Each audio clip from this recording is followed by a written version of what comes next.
Okay, let's unpack this idea.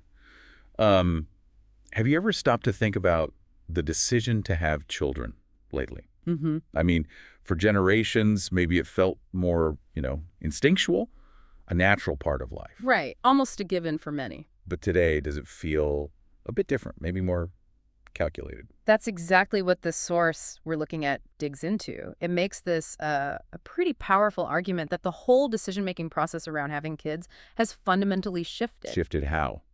From instinct to what? Well, the source suggests it's moved away from just impulse or desire towards, frankly, an economic and social evaluation. Ah, all right. What's really fascinating is how it reframes the question. It's less, do you want to be a parent, and more society asking, circumstance asking, can you actually afford it? Can you manage it all? Right. So that's our mission in this deep dive then, to really understand the source's argument that, having kids is being conditioned, maybe limited, not by biology, but by social structures. Exactly. The source is basically an analysis exploring that shift. So what's the core argument? How does it lay this out? Well, it's quite stark, actually. The source posits that life, or rather creating life, hasn't been explicitly forbidden. Okay.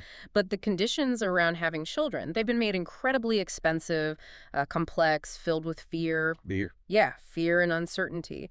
And the source suggests that, kind of subtly, instinct is being replaced by a focus on, well, performance or yield when thinking about parenthood. Performance. Like ROI on having a kid. That sounds cold. It does sound cold, but that's the implication the source draws out. And this connects to another idea it brings up, programmed choice. Program choice. Or wait, you said social architecture. Right, social architecture. The analysis insists this shift isn't just happening randomly. It's not just changing minds or natural infertility. Okay. Instead, it's presented as a deliberate, though often maybe invisible, structuring of society, a structure designed to, well, discourage reproduction. And that's the structural dissuasion term. Precisely. Structural dissuasion. And importantly, the source argues this hits harder for, economically vulnerable groups. How? What are the methods it talks about? It details a few key ways. One big one is changing the symbolic value of having children. Changing the meaning. How so? It suggests that historically, maybe having a child was seen as, I don't know, an existential win, continuing the family line's support. Yeah, that makes sense. But this source says that symbolism's been twisted. It's been reframed more like an emotional and economic luxury. It's a luxury item. Wow. Yeah. The subtle message becomes having a family is really only for the fit, the financially secure, the ones who can handle it without, struggle or needing help. So it goes from being human to being like a high-end purchase. Yeah. How does culture and media play into this, according to the source? Well, the analysis highlights how this perspective gets normalized. It becomes almost common sense that having kids without huge resources is, well, irresponsible. You hear that narrative sometimes. Exactly. And at the same time, you see this romanticizing of the super self-sufficient individual, the person who doesn't need anyone, doesn't depend on society, and often doesn't have dependents either. The lone wolf ideal. Kind of. The source calls this figure ideal, but sterile, which is pretty telling. Yeah, that hits hard. Okay, so symbolic shifts, cultural messages. What about those invisible structural pressures it mentions, the tangible stuff? Right, this is where it gets really concrete. The analysis points to things we see every day acting as deterrents, even if they're not laws. Like what?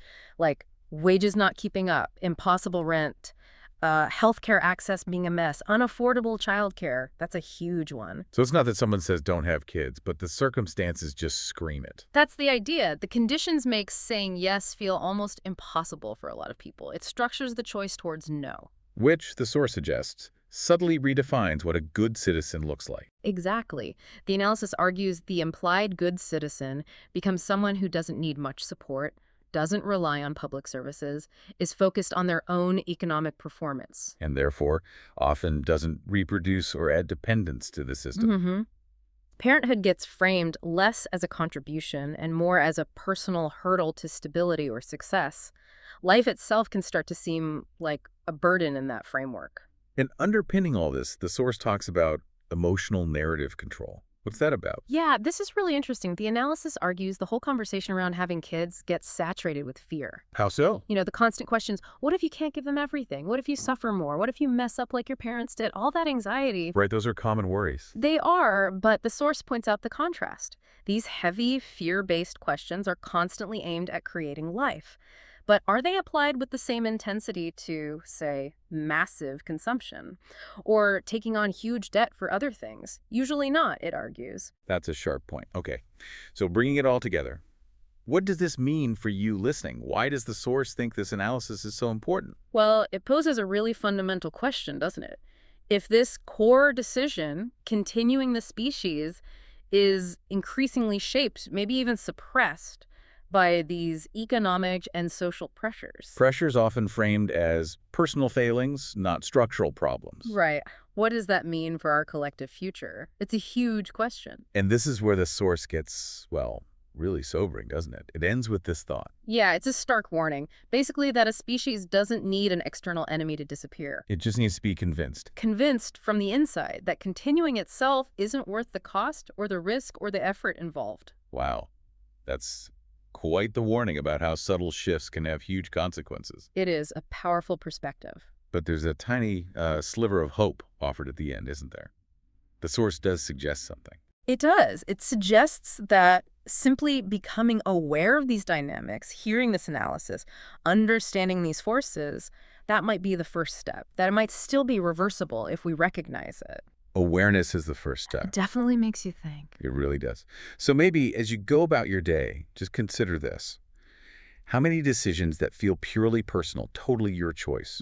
How many might be subtly nudged or shaped by these bigger structural dissuasions the source describes? What part of this deep dive stands out most to you? Something to reflect on.